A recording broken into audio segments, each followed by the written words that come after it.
One here alongside me is this money tree and some placards. Amy's not here, as we talked about yesterday. She is gone. Not gone. I mean, she's just away. Her vacation has started. It is a Saturday after all. And so you get me solo with extra room on the couch to spread out and put down my computer. And I'm not even that sweaty yet, right? A little sweaty, not that sweaty yet anyway. But we do have a couple guests, one of whom is going to join me here in about 30 seconds, Debbie De La Riva, and then in a little while, Mike Hargett. Chef Mike from Oregon, he'll be joining as well to give his BDC experience. And then I've mentioned this a couple times, but quickly here at the top, if you're just checking this out for the first time, we have a couple days of streams if you're interested in going back and putting that on in the background while you kind of bounce in and out of sessions on replay. We're also going to have on September 10th, an episode of the BloodStream podcast come out traditionally. So that means through the BloodStream podcast, wherever you get it, Apple Pod, Spotify, please subscribe and share. Or here on Facebook, we do upload every episode direct to Facebook. So if this is your preferred means of consuming podcasts, on September 10th, our best of streaming during BDC, which will include 9 conversations, including the 2 that I'm about to have today with Debbie and Mike, as well as our latest Let's Talk Mental Health podcast segment and numerous other segments that Amy and I led across the 8 hours of streaming that we've done. That'll all be compiled into a best of episode coming out on September 10th. So just an FYI on that. Lastly, and I keep saying it because I just think it's really important, most sessions of the BDC are available for 30 days until like September 23rd or 24th, something like that. So if you've registered, you have access to most, not all, but most sessions for 30 days. And if you've not registered, you can still register right now for free at hemophilia.org/BDC. And you should do that. And then you have access to 1 or up to about 100 sessions from the BDC. So, I mean, you really can't ask for more access to the best of the best experts on you name it in the bleeding disorders community. So take advantage of this virtual environment. It does have some perks. There's some drawbacks, such as the lack of hallway conversations, which is what Amy and I have been trying to recreate here through these streaming opportunities. You know, those moments in the hallway or at the bar or restaurant or sometimes even in the back of the room if it's big enough and you won't be disturbing other people, where you catch up, have a quick chat, share an intimate moment, share something you just learned, share something you're excited about, share something that's kind of bothering you and you just need a friend to vent to for a moment. All of those little touch points. This is what we're trying to recreate here with these conversations. And I hope we've done at least an adequate job of providing a taste of those hallway moments during BDC. So without further ado, let's have another one with my friend, my colleague, colleague, coworkers kind of, but she's my partner on the Let's Talk film. Was there building that with me from the beginning. She's known for her work within the community, focusing on mental health through Mental Health Matters too. She's done a tremendous amount in the last number of years, and she joins me right now. Debbie De La Riva, good afternoon. How are you, Debbie? Good afternoon, Patrick. You must be exhausted. I'm just guessing. Getting there. But you know, we got an hour left of streaming. We've just got a few hours left of the sessions. So I'm fine catching my sleep where I can get it. And Vivian's been on good behavior this week, so I can't complain all too much. But how about you? I mean, how's the conference been for you? Are you exhausted? Are you falling apart? Are you energized? But where are you at?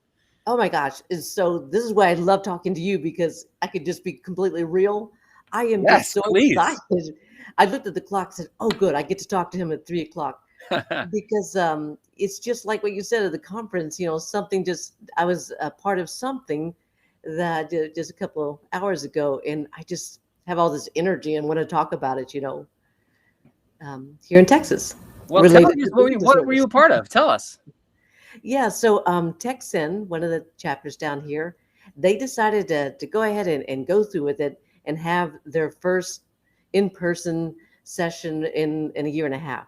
Okay. How'd that go? Wow. So it went really great in the sense that, you know, the families that said they're going to come, they came. Okay. Julie Fredrickson did an amazing job just to ensure all the safety, complete mask, separation. I mean, she had it as controlled as you can, given the pandemic. But just coming off of presenting again live for our community, it's a feeling that probably not a lot of people understand. You and Amy probably have a good sense of it, but it's like this high. It's like my needs of being connected have just been filled and overflowing. I don't know if you saw this. We did, so we had our big bloody talent show that we broadcast on Wednesday night, and it was about a 40-minute program. And I had seen the pieces for it as some of them, not all of them. I'd seen some of the pieces for it as it came in. I'd seen the run of show and given notes on the flow and all of that, but I'd never seen an actual edit of the show together. I had never seen footage from Avra did the hosting and the interstitials, and I had helped with the script, but again, didn't see any of the footage. So I didn't see it until it went live. And then like everybody else, I was just sitting, at home watching it and chatting in the comments. And when it was over, I didn't know what to do with myself. So I recorded just like a minute-long Facebook Live video.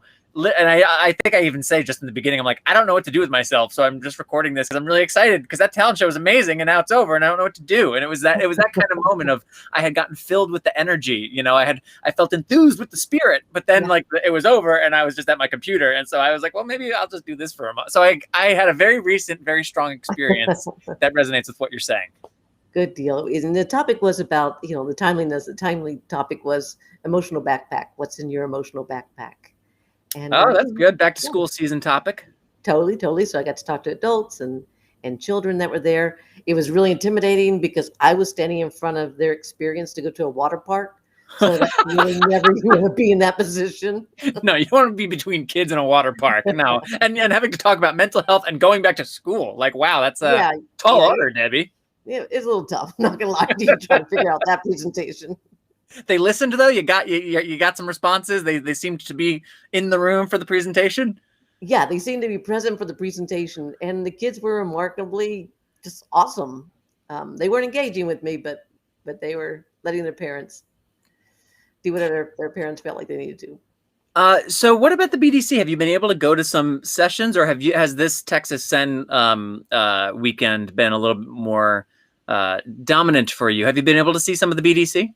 I have, and so I was honored that you asked me to, give my take on things because, wow, there's so much I need to say directly to NHF or directly to us community members because, Patrick, we've talked about this before. I don't know what it is.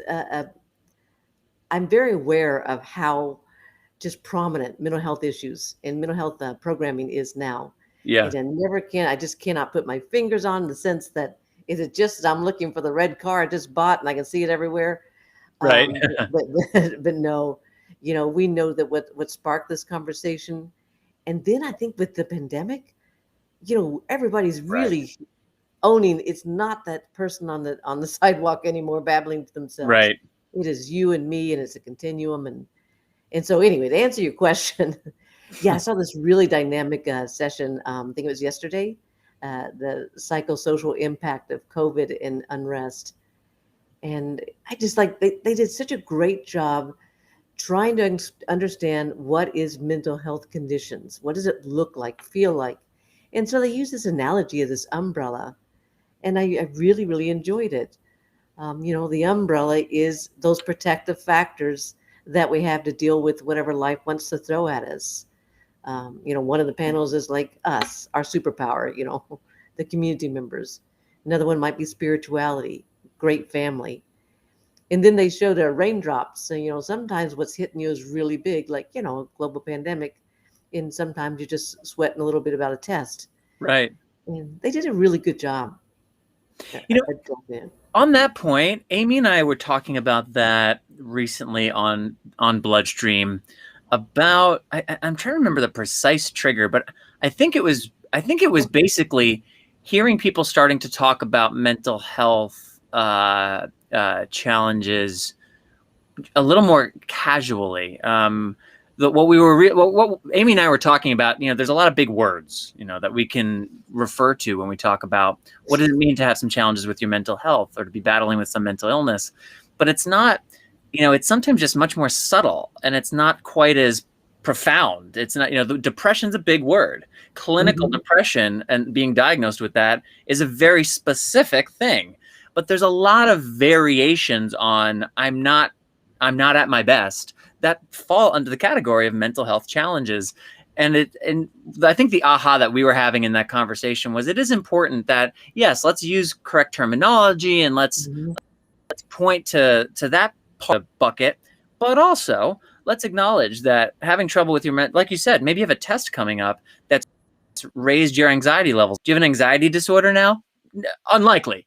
But you have, because you have a real reason to have elevated anxiety. You have a test coming up. That's still a challenge. That's still a real thing you have to deal with, and it should be acknowledged. It should be validated. It should be treated. It should be. We don't have to overdo it, but there's a spectrum, and I think maybe that's the thing that I'm. And that actually leads me to a question I want to ask of you, Debbie. And I know I'm spitting a lot at you, so feel free to respond to whatever of this you'd like in the question. But when we think about the spectrum of mental health and challenges, oh no, I lost Debbie. She was like, I don't like this question at all. I don't like where it's going. I don't want anything to switch back. So yeah, so anxiety provoking, that is for sure. Yeah, sure. Wait, there's an example. So there's a little micro moment of anxiety being when you're on a Zoom or whatever and the internet goes out, that spikes my anxiety. Yeah, so yeah, what I was leading to is, can you talk to the spectrum? Like we use the big words and they're like bipolar disorder. There you go. That falls under the category of mental illness and mental health challenges. But so does elevated anxiety because I just got knocked off Zoom. Like that's going to present you a little challenge as well. Maybe could you speak a little bit to that spectrum? Definitely. And so really what I'm seeing and what I'm homing in on is being able to talk about these concepts that every single one of us are having them. We might even know what they're called, but it's there. Right. You and I have talked about the imposter syndrome so many times. Yep. Like, Patrick, if you really knew me, you would know how flawed I am and how maybe I don't even know what I'm talking about. You know what I mean? That fear, that vulnerability. And then just this whole idea of the self-talk that goes on in our minds 24/7. And sometimes I go as far as call them demons because that is exactly what they feel like. Those self-limiting beliefs that are just always letting me know how I should be feeling about myself and the world. And so really, I just broke down the big words of psychotropic medications to, our depression, to what is it like when you really feel like you have a mind of your mind is a mind of its own. Yeah. And it's keeping you down and keeping you stuck. And then people can really hang on to that and understand, oh, that could be behind why my heart is beating out of my chest most of this time because of anxiety, or I can't get out of bed. Yeah, you can kind of start to put the breadcrumbs together and realize, oh, these things are not necessarily disconnected. Yeah, this fatigue that I'm feeling or this prolonged sense of hopelessness, like that's connected to this other thing going on in my life. That's connected to this other thing. And that's something I've tried to be more sensitive to. A prominent community loss a few years ago that we're both well aware of. After Barry passed, one of the things that became very clear to me is the importance of looking for signs, not necessarily in even someone else, but in myself, to see that, these things, depression, thoughts of feeling intense hopelessness, it can creep up. It can seem to come out of nowhere, but you break someone's story down and man, there can be a bunch of little things that finally lead to, it's kind of like that thing with it takes a lifetime of work to become an overnight success. It's a similar kind of principle. It can be just a slow burn and subtle march toward what feels like being hit out of nowhere with a wave of depression. And I'm so glad you said that because one of the things I want to communicate to the people I love, which is this community, is this whole thing of complex grief. It has really been something, and people are beginning to talk about how being in the middle of this pandemic, where stuff is happening to us, in the sense of a bleeding disorder, that's Mother Nature happening to you, or whatever you decide, and without a lot of control. I don't know when we all don't know when it's ending, but what I'm trying to say is that it is bringing back so many feelings for people about exactly what they felt like when they were. Oh, I'm having one of those anxiety moments. The internet did a thing. Cliffhanger. Oh no, I got left on a cliffhanger. I think I know where she was going, but I don't want to anticipate too much. She'll come right back. Oh, here we go. Debbie, I lost you, but now you're back, but you might be frozen again. An exciting internet experience. Hey, I'm back. Yeah. You're back. Okay. Oh my gosh. Cliffhanger. Okay, you were just starting to say it was reminding people of, and that's where I lost you. So I just want to speak to that.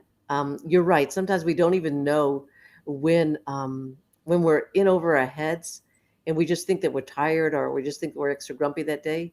But what we don't realize is something called complex grief, and that is when we're in a situation that's really similar to a very triggering or traumatic experience before. And like I said, the epidemic can really resemble those feelings that we had when we were first diagnosed, and especially for the community members that have been through the Holocaust of Hep C and HIV. Oh, sure. What is the definition of complex grief? It's something I've heard, but I'm not actually clear myself on what it means. Right. So the word grief, it has the same connotations where something has been taken from you or you're experiencing some type of loss. The complex word comes into the fact that this is something that you attribute has been happening on an ongoing basis. You can attribute to different isolated events that have led to grief. And you can also look at complex in the sense that of intensity, meaning that you've been through maybe one particular instance, but it was so interrupted with your life. Right. It takes on the idea of complex grief. I thank you for that clarification. And I don't know if this falls into complex grief, but something that came up for me, I belong to a men's group that meets on Thursday nights, and something that came up for me in that group recently was starting to question how I remember certain events from childhood, particularly as it relates to coping with my bleeds and my inhibitor years in particular. And I've been thinking about just like, wow, how much instability was going on. And as we know, no one is just their bleeding disorders diagnosis. No one's challenges exclusively begin and end with a bleeding disorder. So as a kid, it was like I had the inhibitor and the excessive bleeding as a result of that. I wasn't very active, so I had social isolation. I wasn't very active, so I was on the couch and eating and putting on weight, putting on more pressure. My parents were divorced and feuding, and I'm kind of in the middle of that going, I got a little brother, so that when we're going to dad's house and back to mom's and they're fighting, like I'm also trying to keep him. So looking back now, I had this attitude as a kid of like, everything's going to be okay. It's kind of the same attitude I had as a camp counselor, where I'd wake up, especially as a head counselor, I'd wake up and I'd say every day, today's going to be a great day. I don't know why. I don't know how. We're going to have thunderstorms all day, and apparently we can't go to the barn or the waterfront or the ropes course or the baseball field or the kickball field. So I guess we're just going to like go to arts and crafts and crochet all day, but it's going to be great. And like, I think as a camp counselor, that's a really, I recommend that attitude. I think it works. Yeah. As a human in the world, short term, it can get you through a brief sprint of some kind. But as a prolonged way of being and behaving, what I realized as an adult was how much I was divorcing myself from what was actually going on. The pain that I was in physically, the pain I was in emotionally, the pain I was in psychologically, all of that was just like, no. I'm okay. It's okay. Everything's fine. And as now I'm like, I don't know where this is going, but I'm starting to think back to like specific moments that have been burned in my memory in a certain way. And I'm like, I don't know if it was actually like that. As I hear other guys in this group kind of unpack some of their childhood, I'm like, that's interesting. That's kind of resonating with me in a way and just like disrupting an idea I have about my own past, which is one of the reasons I think group therapy is a very valuable tool, because it allows me through other people's experiences to have my own experiences provoked and challenged in a safe and appropriate environment. So I know that was a lot there, Debbie. So any of that you'd like to respond to, please feel free. So my second job is what I also enjoy. I'm a therapist with BetterHelp, and that's what I was telling the community members this morning. This is what I get to do. I get to be in a front row seat for someone who's been brave enough to tell me their real thoughts and their real feelings, and then begin to piece the puzzle together as to when these thoughts and feelings began, and when did they solidify. I mean, Patrick, what you're talking about, remember, I only got to be your therapist for like 4 minutes in a conference. But it was a very powerful 4 minutes. It's extremely powerful. But anyway, if I was your therapist, oh my gosh, we would just talk about what were those defining moments, and what did you define out of them? Like the world is a scary, unpredictable place, either within my body because it bleeds whenever it wants to, or my parents because of all the trepidation they're going through. And yes, that very much can lead to generalized anxiety disorder and depression. So yeah, I don't know where we're going with that, but yeah, no, I mean, that's very much. And And, you know, it can be frustrating too. I guess unpacking a little more of my own personal experiences in therapy. You know, another thing that I find frustrating, and I'd be curious to hear your take on this, Debbie, is I feel like now I've done a fair amount of work on myself, and it's an ongoing. There's no end date, and I know that. But there's times where I feel like, okay, I understand how these experiences from my childhood, these relationships in my past, these moments, I think I now understand how those have impacted me in a way that I see some behavior patterns across my life. I see some habitual ways of thinking and being, some habitual feeling. Okay, I'm starting to see it. I'm sick of it though, and I'd like it to change. So now that I'm aware that I have some stuff in my past that influences my present, and I've declared I'd like to get past that, what else do I need to do so that this stuff stops influencing me today in an outsized way? And it's a you know, kind of a hypothetical question. It's like a live-in question is how I've been thinking of it. It's like one I have to ask myself, but I don't actually expect to find an answer until I'm on the other side of something I didn't even realize was happening. But I don't know. Do you have that experience at all, either personally or professionally, of when something from the past is clearly affecting you or a patient that you're working with present, and there's this desire to like, okay, I get it. I'd like to move on from this, but like it doesn't work that way. No, yes, I personally and professionally, I guess I'll choose professionally, because you can actually almost as a therapist see that moment, or see those series of moments where people are going from, oh, I get it now. Now I know why you want me to talk about my mother or my dog that passed away. Right. You get this understanding and you get this awareness. And then the clincher, the cliffhanger is to give people this amazing news that guess what? You get to make new decisions about who you are and what your capabilities are. Yeah. And it's not about, I've had many clients that were, I would almost classify them as resistance at the time. Oh yes, now you're going to give me the spiel about unicorns and rainbows, and I can make new choices, and I'm 100% responsible for my happiness and peace. And yeah. What's, you know, there's that moment in Let's Talk too, and we've discussed this where Chris Husky says in the film that the thing that really turned him, you know, he was, you know, just to give a little bit of a disclaimer here, in the film, Chris talks about self-harm and in some pretty intense ways, and was describing his thoughts of suicide and his really like ruminating on is my life worth it? And he spent a lot of time there. And the thing that turned him, as he describes in the film very eloquently, was an experience with a camper who was very limited, a lot of medical challenges, but constantly in a good mood. And Chris asked him, you know, why are you always so happy? And the kid's response was, as Chris says, like quite plain. He's like, because I want to be. And the way he said it, you know, Chris recounts is as though it was like, why, how are you even asking me this? Like, duh, it's because I want to be. Now, to just tell somebody who's struggling, especially with something such as thoughts of suicide, to say like, just be happy, just want to be happy. Like, that's probably not going to work. But Chris had been doing all of this work on himself, really exploring what's going on with me, and was vulnerable and receptive to this person who was leaving an impact on him. So he was prepared to hear what is true, that we do have the power, to Debbie, your point, to make new decisions, to make new choices, to live a different way.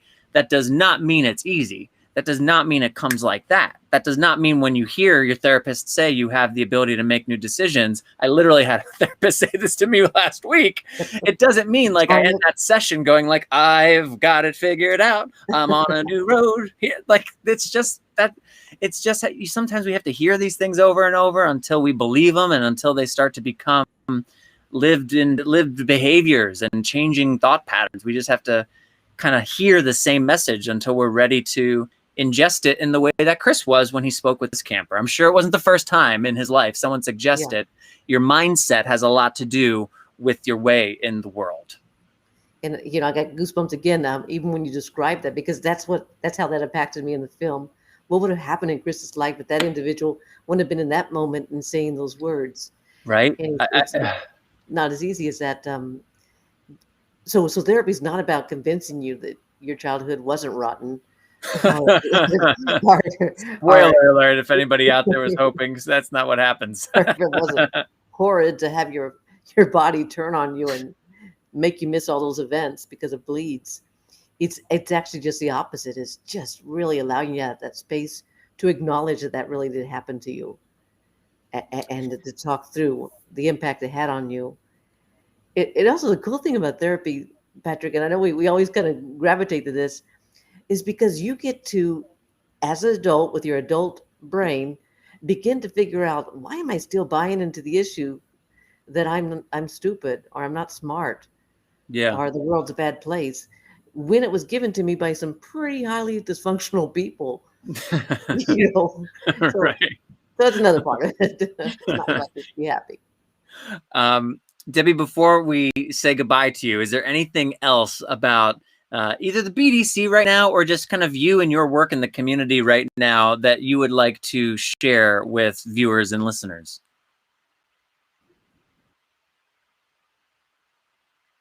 Oh no, am I losing you again at this juncture during the final comment moment?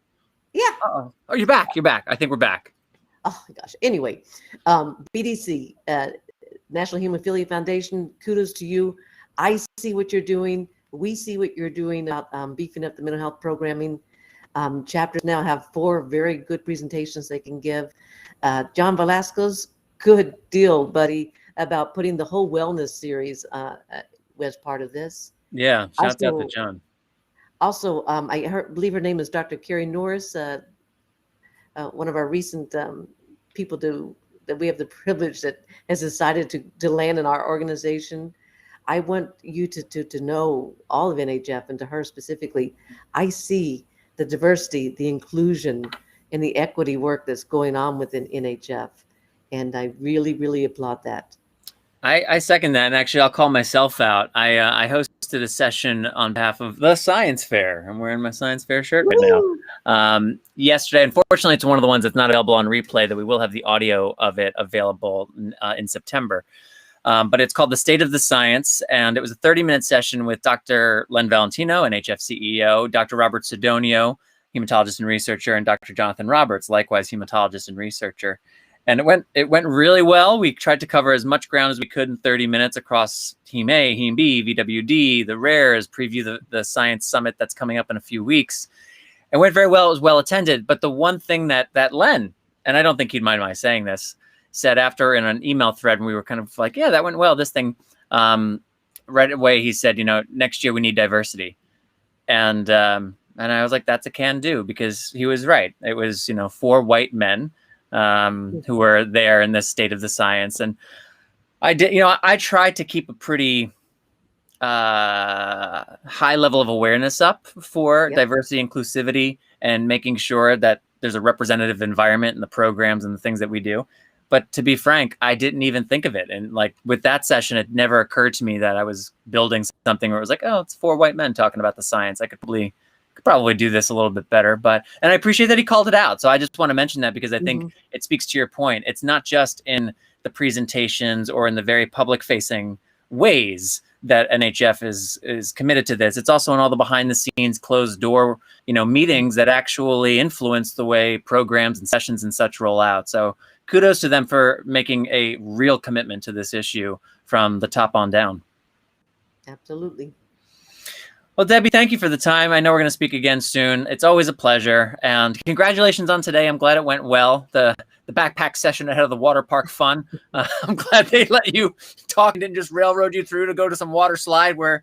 I had a lot of preconceived ideas. My demons were just really having a party about that. It all turned out great. Good. Well, say hello to Jorge for me, and I'm sure we'll talk again soon. Okay, friend. Always a pleasure. Likewise. Bye, Debbie. Bye. Oh, man. Okay, that worked out pretty well, even with the little internet in and out. So thanks for bearing with us there. We're going to have Mike here in just a minute. Thanks for those keeping things alive in the chat. Appreciate you. And yes, I do believe that Amy Board is not here because she is now at a Formula One, I was going to say show, but that's not what it's called. Event, race? I don't even know what you call these things. I got to watch this documentary. By the way, her boyfriend, who she was talking about getting her into it, he was then subsequently texting me, Rob, about how this is the greatest series of all time and I have to watch it. He thinks I should watch it. He's like, of all people, you need to watch it. I really don't know why that is. I have no interest in cars, sports cars, fast cars, slow cars, golf carts. I do not care. To me, they're just about getting from one place to another. It's not a sport I'm particularly interested in, but I guess for all the reasons that she was talking about, it's good storytelling. There's great characters. It's well produced. So, but I was like, man, there's a lot of pressure going on to watch the race car show. I got a lot going on in my life right now, Rob. You're about to go off the grid camping and you're giving me this homework assignment during break, but I am going to do it. So he knows me well. All right. Our last of our 9 guests for these hallway conversations during BDC 2021 hallway. Remember these hallways with all these interesting colors and porous and, but our last guest is Chef Mike Hargett from Oregon. He's been on the pod before. He's been involved in video series that we've done before. You've probably seen him somewhere before, and you're going to hear from him right now. I'm joined by Mike Hargett. Mike, welcome. Happy Saturday. How are you, sir? I'm doing great. How are you doing, Patrick? I'm great. I'm happy to be talking to you. I was happy to see late last night when the confirmation for the time came in. I was like, okay, that's a strong way to close. Closing with Mike, my man. I could talk to you about a million. I could talk to you about a million things, but I want to start by getting your BDC take. I don't know what your experience has been during BDC this year, what you're up to, what questions are on your mind, the sessions that you either did attend or are looking forward to attending in replay, for whatever reasons they're of interest to you. So let me just give you the floor. What's your BDC 2020? What's your BDC 2021 been like, Mike? I'm grateful that we can still connect, virtually. It's definitely hard. Everybody it's a new norm. And my fiance says like it's an NWOW is how she describes it, and it's a new way of working. It's a new acronym. That's right. Coin it, use it, hashtag it. NWOW. All right. That's a gem. Yeah, I know. I didn't come up with it. I can't take any credit for it. But it's really, it embraces how well the hemophilia community comes together. And that's what I really love about about BDC and all these events that still go on. My cooking demos, your podcast, in-person events. It truly connects us when in a time where it's hard to do, it makes it so easy and refreshing and mental therapy for me to be able to do this virtually with you, where you're in LA and I'm in Washington, and we still get to do this across the country with other people who tune in to BDC as well. So I've had a great experience. I love all the interaction. I love all the connections, the booths. That's, I missed out on all the swag that you get from being in person. We'll have to figure maybe they can far less swag. Some swag. Yes, right. But one of my main breakouts is the advancements in hemophilia medicine. Anything that comes forward as far as gene therapy. But I truly feel like it's an amazing time to be a hemophiliac. A black be able to be people anybody because do what they did and recognizes that I really love in the sessions. I love the mental health series to it. Still yourself pandemic, and how to be a good advocate. A really trait to have is having being your best advocate virtually, and I really liked because it brought some good points. Yell through the microphone at your doctor if they weren't doing what they wanted to. So I've experienced all of it, and I love being in it. I hear you on a lot of that. We lost you in Robotville for a little bit, so we got like 80-ish%, but I think I got the most of the meat in that 80-ish%. I like how I use that term, most of the meat, because I'm talking to a chef. I'm curious, when you mentioned the virtual, being your own best advocate virtually, Is there anything about that you've learned either at BDC or just over the last year and a half? Because that's an interesting kind of subtle point. Like what it means to be your own advocate and be your best advocate. That's a very broad idea. And depending on, where you are, what your needs are, who you have to talk to help get those needs met, it's different if it's a legislator versus somebody who you're talking to about an individual, an IEP at school, or, somebody in HR for your job. Is there something you've learned about this virtual environment when it comes to advocacy? I really feel that it's based on how well you have a support system, how well you're connected in your HTC, or whether it's legislature, like you said, or an IEP.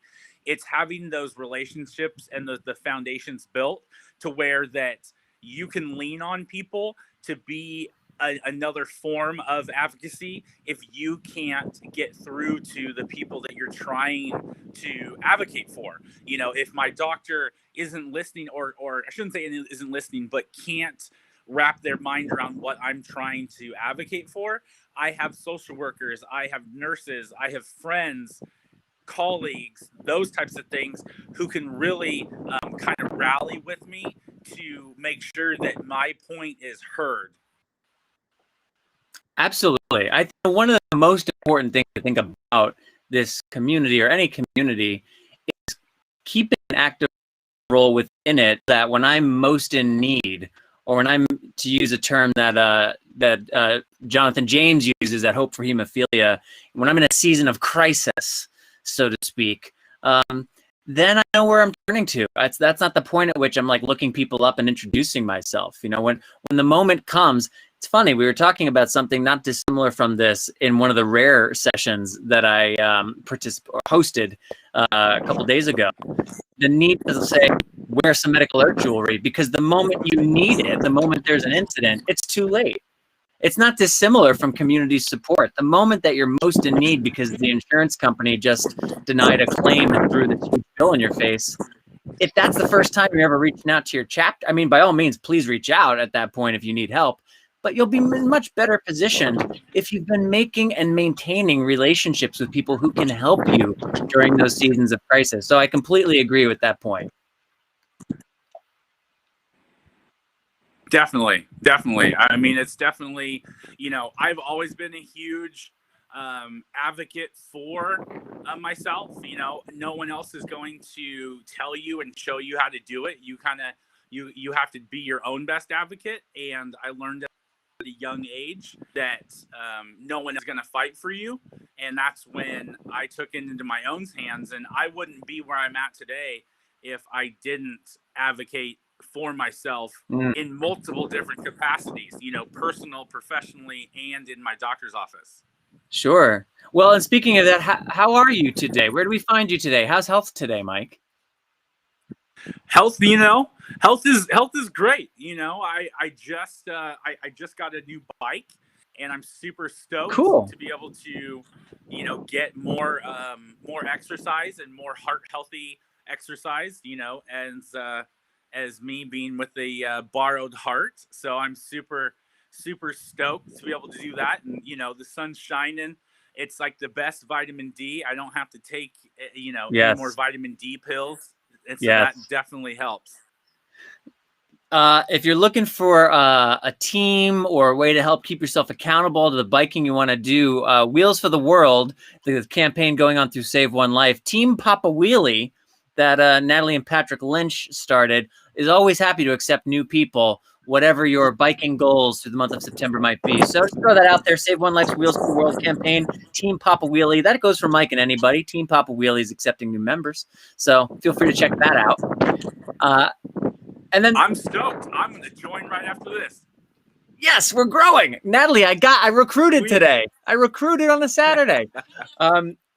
Mike, before we let you get back to the rest of your Saturday, is there anything with regard to bleeding disorders and the work that you do, or your health, that is coming up for you this fall, winter, that you'd like to let people know about? Yeah. There's a lot of great things. I'm so stoked.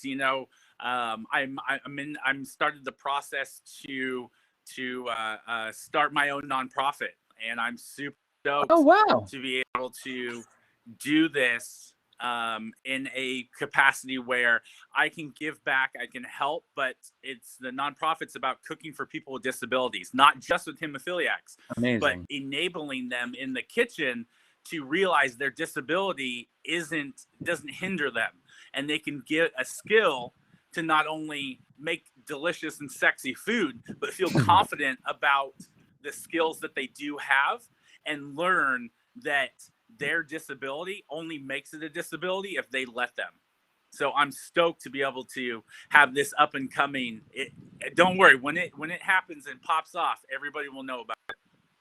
I believe it. I hope it. I believe it. And man, if there isn't a more perfect person to be behind something like that than you, what a great idea. And I'm not just blowing smoke. I am genuinely excited to see what you do with that entity, with that platform and opportunity, because I've seen what you have done, at least, to the amount that I have within the community, and your ability to engage with people. And when we talk about food, like you said, building confidence, overcoming the disability, but also so often our diet and our nutritional choices have a lot to do with our health and management. So it's also giving people skills in a way that will 100% directly impact their health, whatever their health and health challenges may be, man. So I just think that's awesome work. You're the perfect person to be doing that. So I look forward to the noise you make when things are off the ground. Amen. It will be groundbreaking, and I'm not just a big guy, but it will be earth-shattering for sure. Mike, man, you're the best. Thank you for doing this with me. Have a great rest of your Saturday in BDC, and good luck with everything with the nonprofit. And let's talk again soon. Let's do it. Thank you, Patrick, for having me. I'm super stoked, and I'm grateful to finish out the rest of the weekend with BDC too. Right on, brother. All right, be well. Take care, and happy Labor Day. Early happy Labor Day. Take care. Whew. Oh man, Mike Hargett. That is so cool. I mean it. If he is exactly the kind of guy who should be doing that work. When you hear someone who's on a mission that just so well suits their skills and passion and interest and a real need, and you can hear the vision articulated, the energy, the support that they have around them and are capable of building up. It's just really, really, really exciting. And I think about the people we've talked to over the last few days. I guess now with our remaining, 10, 12 minutes, if I can start to kind of put a little bit of a capsule on what the streaming experience has been. I made a little list this morning just to make sure I didn't spaz out or forget anybody or anything, because, and I didn't bring it from the printer because, I can't do everything right. But you know what? I'm going to trust myself. I made the list and now it's in my head. So on Thursday, the lights are going on and off.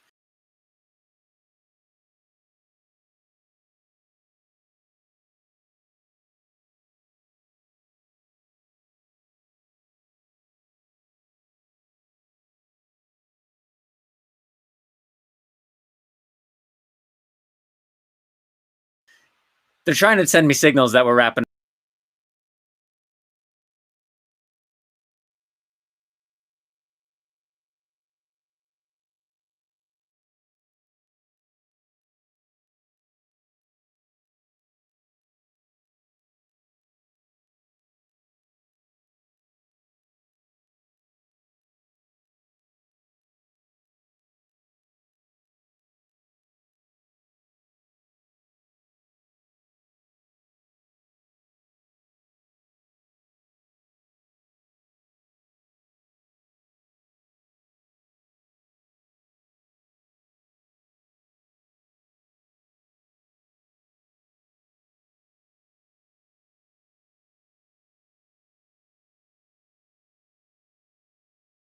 Out and you're frozen. Ooh, I'm frozen, huh? The power went. Did the lights go off in here? Oh, they did. Yeah, they did. All right, you're good. Oh, I'm back. All right, it's off, it's back, it's on. I don't know if you heard this or not. If I was frozen, I'm gonna keep going. They're gonna have to. All the power is gonna need to come out. They're gonna need to bring people in to evacuate the building, and then I will leave. But until then, I'm gonna finish my time because that's what you do. But the point that I was trying to make. We have such outstanding people in this community, and that can be an overstated kind of thing to say. But again, think about who's come through here. Launching nonprofits, Mental Health Matters Too, Save One Life, the New England Hemophilia Association. We got leaders of these incredible organizations. Shelby, author, musician who's just released another EP. Kaz has written books, writes a weekly blog, and is a minister. And I just think we're so fortunate that we like each other, so many of us. And there's so much to be mined from pooling our passions and our talents. And I'm not someone who believes that I appreciate everything in my life that has happened as a result of my having hemophilia, which quite frankly is like everything. That being said, it's not as though I like would pick hemophilia. You know, if I was like coming down and the stork was like, hey, what features do you want? That cool. I'd like to be 6'1". I'm going to do this. Give me hemophilia. Like I wouldn't pick it. But its impact on my life, its impact, it seems like, on so many of our lives leads to interesting thinking, interesting pursuits, interesting work, interesting collaborations, impact on other people. And I guess what I'm speaking to right now is wondering how we can continue to pull these attributes of ourselves together and share our skills and share our platforms and share everything we can to just make the greatest amount of impact for the most people. And I think we do this already. I think I'm responding to something that's happening and encouraging us to continue it. And there's not necessarily a forum for this kind of discussion or thought. Maybe that's also something that's dawning on me. You know, these hallway conversations, one of the other things that comes out of them that Amy and I haven't really cited when we've referenced missing these hallway conversations is sometimes the seeds of major ideas take place in these hallways.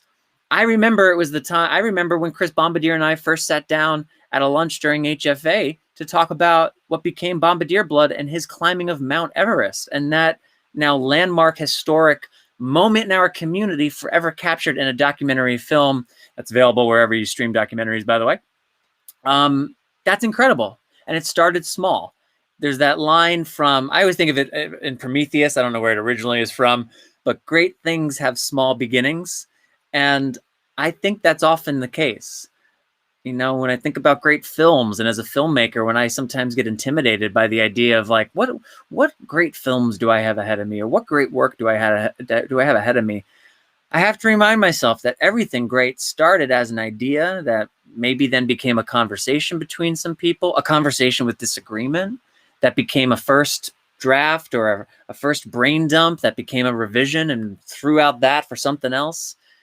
It's committing to the process of wanting to go somewhere that actually leads to a finished product. And as I've been fond of saying lately, everything only barely happens. It seems as though every great pursuit, it's just by the skin of the teeth. There's no story of something wonderful that was like, so how did it go? It's like, well, we just started, ran into no problems, and finished. Like that's the book. That's never the book. That's never the story. And we are certainly a community that knows that things don't always go according to plan. And we're a community that's faced a lot of hardship and a lot of pain that are still affected multi-generationally by these pains. And let's be honest here, we're still a community globally where more than half of us don't have access to these medicines and treatment, and all this wonderful stuff that's available is only so available. So there is still a tremendous amount that needs to get done. We still need hallway conversations and the seeds of great ideas. We still need to be talking to each other about what doesn't exist that could. What's here that could be better? What's painful that could be eliminated? What's weak that could be stronger? And I'm not sure what's the forum for these conversations. I know every organization does it, and I know there are different, multifunctional committees and cross-organizational summits and these types of things, but is this happening at a deep level? I don't know. So I guess that's something that I'm kind of left with after, again, these 9 conversations with 9 really impressive people from our community. And those were my hallway conversations for this conference. So I want to thank everybody who participated. Oh, I got to do it from my head again. This is risky. All right, so we had Chris, John, Shelby, Jonathan, Nicole, Cassandra, Debbie, Mike. I feel like I'm leaving somebody out. That's the danger when you're doing names off the top of your head. But I appreciate all of you for coming through on this stream. Thank you to Amy for being my sidekick and doing the homework assignments that I gave, even when I did not. I appreciate that about her. In terms of what's coming up for the BloodStream podcast, we're going to be releasing the Best of BDC streaming episode on September 10th. So next week, everybody in the company's off. Greg and Colby are here with me today to wrap out this stream, and then Believe Limited is going to be dark for a week. After Labor Day, we'll come back, and that Friday, which is the second Friday of the month, so back to kind of our typical second and fourth Friday, that Friday, September 10th, you'll get your Best of BDC episode of the BloodStream podcast, and September 17th, you'll get that Science Fair, The Science of Bleeding Disorders with Doctors Valentino, Roberts, and Sidonio. And then on the 24th, there'll be kind of a regularly scheduled kind of episode, and we'll be in the full swing for the fall, and probably doing a lot of talking about HFA's meeting, if I may be so bold. That we'll start prepping for that in late September. We have been keeping a lid on our activity for HFA's symposium in October, because right now is BDC time. But pretty soon, we're going to be talking about what we're doing there. And I know I hype a lot of stuff. I know I promote a lot of stuff. You're going to want to check out what we're doing at HFA Symposium this year. I guarantee it. If you like anything we do, you are going to like this. So with that being said, I just want to close out by reminding people there are sessions going on right now. Today is the last day of the BDC. As we're sitting here, let's see, we're wrapping up, coming up on 5 p.m. Yeah, the award ceremony is closing out shortly, and then I think that might actually be the end. So we are literally coming down to the wire of the BDC, but those replay features, I can't emphasize this enough. You're not going to get to hear from all of these incredible experts in one place like this, not that often, and then to have that material available for 30 days. If you're paying attention to this, you're part of this community, there's things on your mind. So go seek out those experts who are speaking to them. Maybe they'll offer you something you'd never thought of. Maybe they'll confirm a suspicion you had. You never know, but it's an incredible resource that we have available to us. And one of the best parts of this virtual environment is the ability to access this content on our own time and to revisit it if we want to as well. So before the power goes out on me again, before there's more internet glitches, before I am just carried out of here and forced to start this week off, thank you to everybody who supported the BloodStream podcast and our streaming, Believe Limited's programs, the Science Fair, the Teen Impact Awards, who came to the Rares track sessions or the Takeda Symposium, at State of the Science Summit. Really appreciate the support of what we do. We put a lot into trying to make the most value happen from Believe Limited programs, whether it's at the BDC, at HFA Symposium, or anywhere, frankly. This work matters. This community means a tremendous amount to me and to this team. And so we appreciate all the support that we get for trying to pull off some pretty ambitious stuff from time to time. BloodStreamMedia.com is the home base for all of our podcasts. If you're a podcast listener, you know, we've got like, I don't know, 9 or something like that on there. So not just BloodStream, but we got all kinds of good shows. I've been binging Flow recently. And I've also been listening to a lot of Haunting Season, which you heard us talk about briefly. Has nothing to do with bleeding disorders, but it is led by Joshua Sterling Bragg, our creative director and the host of the Let's Talk podcast segment. If you're a TikTok user, his TikToks are explosive and viral. If you're a YouTuber, he's got a great YouTube channel, and he's got a good podcast as well, all part of the Haunting Season brand. So there's some other content that you can check out if you're burned out on bleeding disorder stuff, or the Formula One series on Netflix. I think Amy did the all-time endorsement of that. So I'll just remind you that apparently it's like the greatest thing that's been made since The Godfather. I don't know, maybe even Casablanca. It's hard to say. So on behalf of Amy Board, on behalf of the entire team here, thank you. Thank you to NHF for your support. Thank you to Takeda, the presenting sponsor of the BloodStream podcast, bleedingdisorders.com, to learn all about their commitment to and resources for the bleeding disorders community. And until next time, my name's Patrick James Lynch, and we'll speak to you again on September 10th. Enjoy your Labor Day weekend and take self-care of yourself.